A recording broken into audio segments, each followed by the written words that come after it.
आप सभी विद्यार्थियों का हार्दिक स्वागत है। इस टॉपिक में हम यूपी बोर्ड क्लास 10th विषय आपके हिंदी के सिलेबस को लेकर आए हैं कि आपको सत्र 2024 और 25 में क्या पढ़ना है। तो वे बच्चे जो इस चैनल पर नए हों चैनल को सब्सक्राइब कर लें, क्योंकि इस चैनल पर आपकी प्रतियोगी परीक्षाओं की तैयारी के साथ साथ यूपी बोर्ड के क्लास 10th और 12th के विद्यार्थियों की भी तैयारी बहुत ही अच्छे से करवाई जाती है। तो जो आपका क्लास 10th विषय हिंदी का सिलेबस 2024 और 25 है उसको हम देखते हैं। इसके पहले यह साइट खुल नहीं रही थी, उसके बाद अब जाकर यह साइट आपका खुला है और आपको क्या क्या पढ़ना है, किस किस महीने में पढ़ना था, ये सारी चीज़ें इसमें दी गई हैं। तो आइए बिना रुके हम इसे शुरू करते हैं। अप्रैल माह से आपको हिंदी गद्य का संक्षिप्त इतिहास और हिंदी पद्य का संक्षिप्त इतिहास पढ़ना है, जो कि आपके बुक में शुरू में ही यह टॉपिक दिया रहता है। और उसी में इम्पॉर्टेंट आपके 2 चैप्टर होंगे, एक मित्रता जो गद्य से है और पद्य से सूरदास के पद। इसमें 2 पाठ एवं हिंदी गद्य एवं पद्य का इतिहास आपको पढ़ना है। यह अप्रैल माह में आपकी तैयारी करनी है। उसके बाद मई में आपकी जो तैयारी है वह संस्कृत चैप्टर से वाराणसी, गद्य से ममता और पद्य से धनुष भंग वन पथ पर तुलसीदास द्वारा रचित है।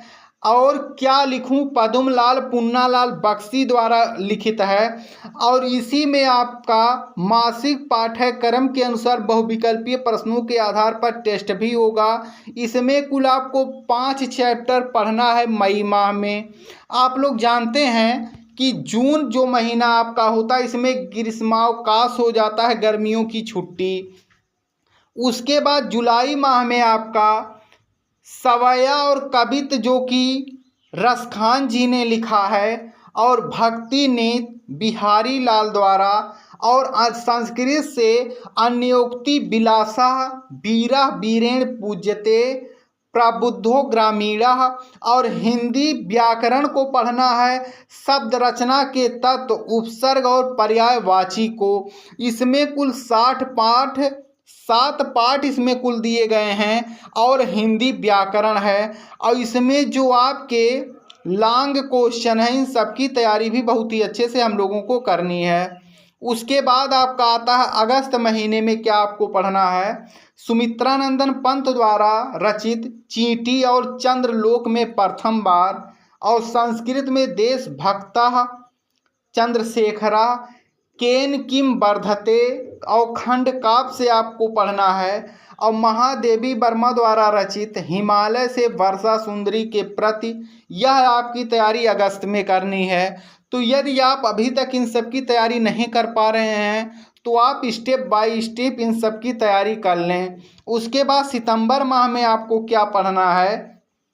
वाक्य के स्वरूप, अरुणी श्वेत केतु संवादा, वाच्य में प्रयोग एवं वाच्य परिवर्तन, राजेंद्र प्रसाद द्वारा रचित भारतीय संस्कृत, रामधारी सिंह दिनकर द्वारा लिखा गया गद्य ईर्ष्या तू न गई मेरे मन से, और सर्वनाम व्याकरण जिसमें आपको सर्वनाम पढ़ना है। इसमें कुल 3 पाठ और हिंदी और संस्कृत का व्याकरण आपको तैयार करना है सितंबर माह का। अक्टूबर माह में आपको क्या तैयारी करनी है। स्वदेश प्रेम जो राम नरेश त्रिपाठी द्वारा लिखा गया है, और माखन लाल चतुर्वेदी पुष्प की अभिलाषा और जवानी, और काव्य सौंदर्य के तत्व में रस छंद अलंकार, और मैथिली शरण गुप्त द्वारा रचित भारत माता का मंदिर या और निबंध आप लोगों को तैयारी करनी है। और इसी समय आपकी अर्धवार्षिक परीक्षाओं की भी तैयारी शुरू हो जाती है। इसमें कुल आपको 3 पाठ और काव्य सौंदर्य के तत्वों का अध्ययन करना है।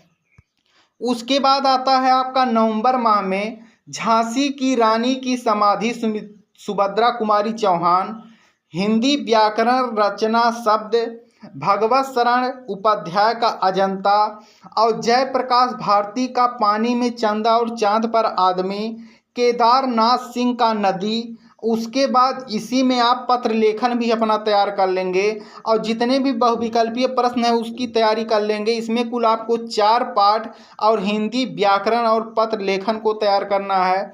उसके बाद आता है आपका दिसंबर माह में आपको भाषा एकमात्र अनंत है युवा जंगल, जो कि अशोक वाजपेयी द्वारा रचित है। और इसी में जो आपको निबंध तैयार करना है, जैसे बहुत से बच्चे कंफ्यूज होते हैं कौन सा निबंध तैयार करें, तो उनको स्वास्थ्य, शिक्षा, पर्यावरण, जनसंख्या, इन बिंदुओं पर तैयार करना है। स्वास्थ्य, शिक्षा और पर्यावरण, जनसंख्या पर। भारतीय संस्कृत खंड से है और श्याम नारायण पांडे द्वारा हल्दी घाटी और जीवन सूत्राणी और पद परिचय, विकारी और अविकारी शब्द। इसमें आप मासिक पाठ्यक्रम के अनुसार वर्णनात्मक प्रश्नों के आधार पर टेस्ट आपको देना है और द्वितीय आंतरिक मूल्यांकन जो आपका विद्यालय पर होता है। इसमें कुल 3 पाठ और हिंदी व्याकरण और लेखन शैली का आपको विकास करना है। और जनवरी माह में आपके जो शेष आपका, चाहे वह गद्य का हो, पद का हो या व्याकरण का हो, जितने भी टॉपिक आपके बच जाते हैं उन सभी की आपको तैयारी करनी है। और इसी समय आपका प्री बोर्ड का आयोजन भी होगा और आपकी जो परीक्षाएं हैं बोर्ड की 2025 की, वह फरवरी में ही होना तय है। तो इसमें से आप लोग समझ गए होंगे कि हमको क्या तैयार करना है। जब आप स्टेप बाय स्टेप इसकी तैयारी करते हैं तो आपकी तैयारी जो है वह बहुत ही अच्छे से होती है। यदि कोई भी आपका टॉपिक छूट जाता है तो उसे आप जनवरी माह में भी तैयार कर सकते हैं। और जितने भी टॉपिक हैं यदि आप इसका नोट्स बनाते हैं तो आप परीक्षा जब देने जाते हैं तो उससे पहले ही उसका पूरा अध्ययन एक साथ कर लेते हैं। जैसे यहाँ पर हम लोग देखते हैं अप्रैल माह में आपको कुल 2 पाठ पढ़ना है और गद्य और पद्य का इतिहास। मई में आपको कुल 5 पाठों का अध्ययन करना, ये भी आप तैयार कर सकते हैं। और जुलाई माह में, क्योंकि जून आपका छुट्टी होता है, तो जून और जुलाई में 7 पाठ और हिंदी व्याकरण को तैयार करना है। और अगस्त में आपको कुल लगभग 6.5 पाठों का अध्ययन करना होता है। सितंबर माह में 3 पाठ और हिंदी और संस्कृत के व्याकरण को तैयार करना है।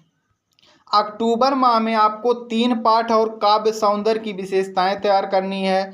नवंबर माह में आपको कुल 4 पाठ और पत्र लेखन और हिंदी व्याकरण को तैयार करना है। दिसंबर माह में आपको 3 पाठ और हिंदी व्याकरण और लेखन किस तरह से आप लिखेंगे इसको भी तैयार कर लें।